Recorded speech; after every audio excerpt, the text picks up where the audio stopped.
Olá pessoal, Guilherme Lima, Evolo Papo. Vamos bater um papinho hoje aí sobre a questão das armas, né? Eu sei que a gente já conversou, né, sobre as guerras, a questão das guerras.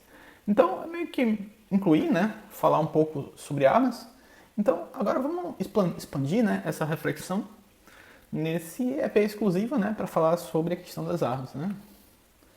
E eu fiz um estudo, né, lá em 2005, meu primeiro estudo sobre a questão das armas, né? Eu meio que me deparei, né, com uma correlação no Brasil entre o número de armas e o aumento de homicídios, né? A ideia básica, né, que eu apresentei seria justamente que a prevalência de armas, né, o fato do número de armas aumentar, isso tinha alguma incidência, né, de aumento também na criminalidade, né? A ideia básica era que eram mais armas, mais crimes, né? Nesse sentido, né, um dado que indicava, né, que a maior parte das armas usadas em crimes, né, eram armas compradas legalmente, mas que normalmente eram armas roubadas, né? E a ideia básica era que ao Estado permitir, né, ou facilitar o acesso a armas, né, isso de alguma forma estimulava o crime a acontecer. E existiam, é claro que eu analisei, né, que em outros países, né, as coisas funcionavam de forma diferente, né, em que mesmo com um número maior de armas, né, a criminalidade permanecia baixa nesses países. Mas isso acontecia basicamente, né, com países considerados mais ricos, né. A mim parecia lógico, né, que a ideia de facilitar, né, a venda de armas parecia ser uma má ideia, né, vender armas para pessoas pobres, né, que eventualmente estivessem desesperadas, né. Contudo, né, a experiência que nós tivemos, né, durante o governo Bolsonaro, né, e a facilitação, né, na aquisição de armas, isso meio que se reverteu em melhorias nos índices, né, de homicídios e na violência em geral aqui no Brasil, né. E algumas tentativas, né, de explicar isso, né, basicamente três ideias, né, três hipóteses. A primeira seria justamente a ideia, né, de que ao marginal ter incerteza, né, do que esperar, né, o marginal pensaria duas vezes antes de tentar cometer o crime, né. E ao passo, né, que se o marginal de saída sabe que as pessoas estão desarmadas, né, isso de certa forma aumentaria, né, a audácia desses marginais, né. A segunda hipótese, né, seria justamente a ideia, né, de que a pandemia, quando forçou as pessoas a ficarem em casa, né, e várias pessoas começaram a experimentar o home office, em alguma medida os delitos de oportunidade, né, caíram bastante, né, aquela história do sujeito estar fora de casa e estar esperando transporte e alguém vai e assalta, né, a pessoa. Seriam justamente esses delitos de oportunidade que caíram com a questão da pandemia, né. E a terceira hipótese ainda, né, decorreu, né, dos aumentos substanciais, né, nas apreensões de armas em situação ilegal, né. E eu penso, né, que o que aconteceu meio que foi um misto, né, dessas três coisas, né. E há, entretanto, né, quem culpe as armas, né, por coisas como o ataque em escolas, né. Contudo, eu diria que na prática, né, já houve até casos que alunos atacaram com faca mesmo, né, mostrando que o nosso buraco é um pouco mais embaixo, né. E a questão da arma, né, acima da questão da arma, há claramente, né, uma questão de consciência propriamente dita, né. Não que a ideia da arma, né, não seja em si uma ideia perversa, né, mas que foi meio que o jeito, né, que nós demos para conviver em sociedade sem a gente necessariamente virar escravo de bandidos e criminosos, né.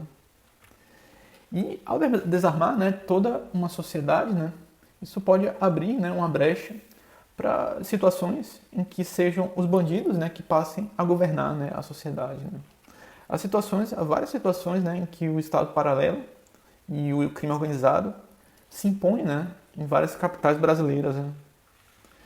E nos meus estudos, nas minhas andanças aí de estudos sobre armas, eu também apreciei a questão, né, das armas não letais como uma forma alternativa no futuro, né, na transformação da polícia estatal, né, em um movimento de valorização da vida, né, seria admitir, né, que mesmo o bandido ele deveria ter o direito à vida, né, mas em reclusão, né. E eu entendo, né, que as armas letais que a gente tem hoje ainda não dá para fazer, né, um combate eficiente, sobretudo quando o bandido, né, usa armas letais do mais alto calibre, né. Tem bandido até que tem bazuca aí. E mas em algum tempo eu acredito que haverão, né, tecnologias bastante acessíveis e baratas, mais eficientes, né, na captura dos bandidos, até mesmo que contra, né, o porte de armas pesadas por parte dos bandidos, né. Basicamente são armas, né, não letais que fazem o bandido meio que desmaiar imediatamente, né, ao apontar e acionar um gatilho, né. E ao perder a consciência, né, isso dá tempo, né, para que o bandido seja recolhido, né, pelo oficial de polícia, né.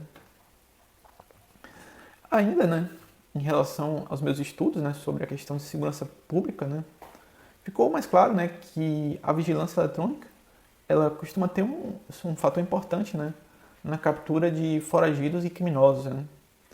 Nesse sentido, né, acredito, né, que as ações de inteligência elas quase sempre funcionam melhor do que só o combate ostensivo, né.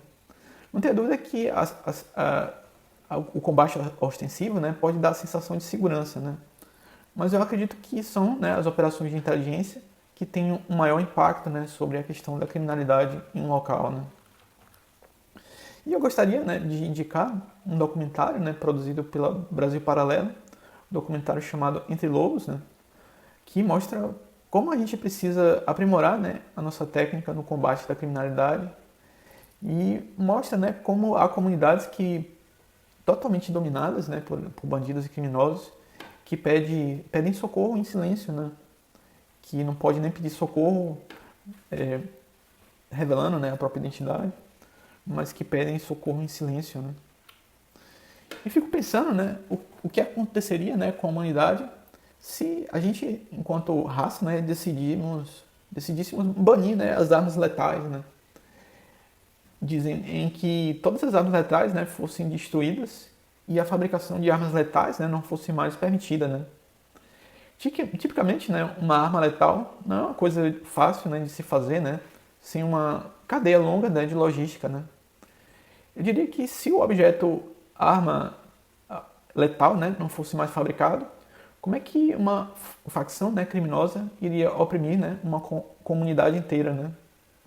E hoje há grupos, né, fortemente armados e eu penso, né, que sem essas armas, né, como é que eles iriam se impor, né? E, por exemplo, como é que regimes autoritários eles iriam se impor se não existissem mais as armas, né? Então, alguém poderia dizer, né, que isso é meio que uma utopia. Eu diria que tá bom, né, vá lá, né? Mas talvez seja algo viável no futuro, né, por meio de acordos internacionais, né? Do mesmo jeito que houve, né, a Declaração dos Direitos Humanos, poderia existir algo no sentido, né, de proibir a fabricação, né, de armas letais, né? E eu também diria, né, que uma agenda positiva é bastante necessária, né, nessa área de segurança pública, né?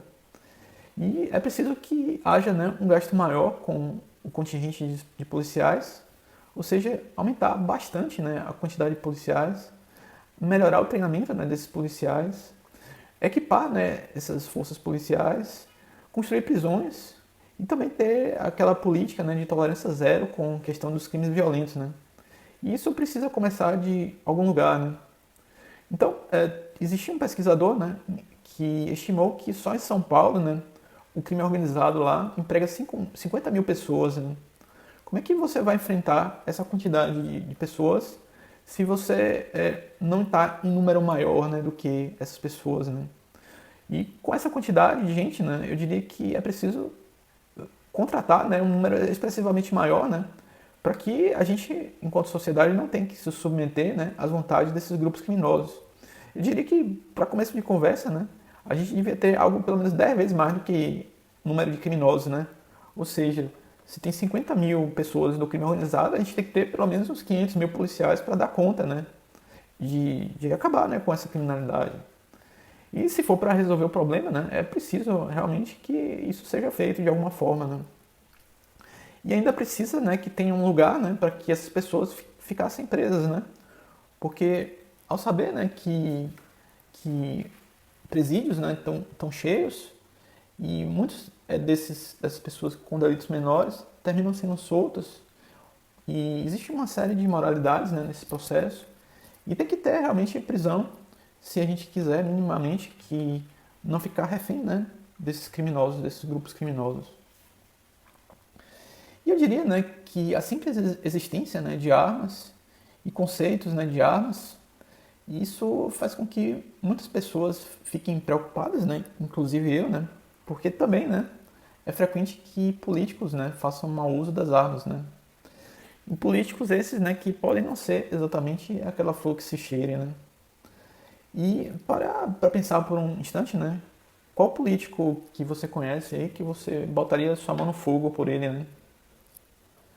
E também tem aquela preocupação, né, com o radicalismo, o extremismo e o terrorismo, né?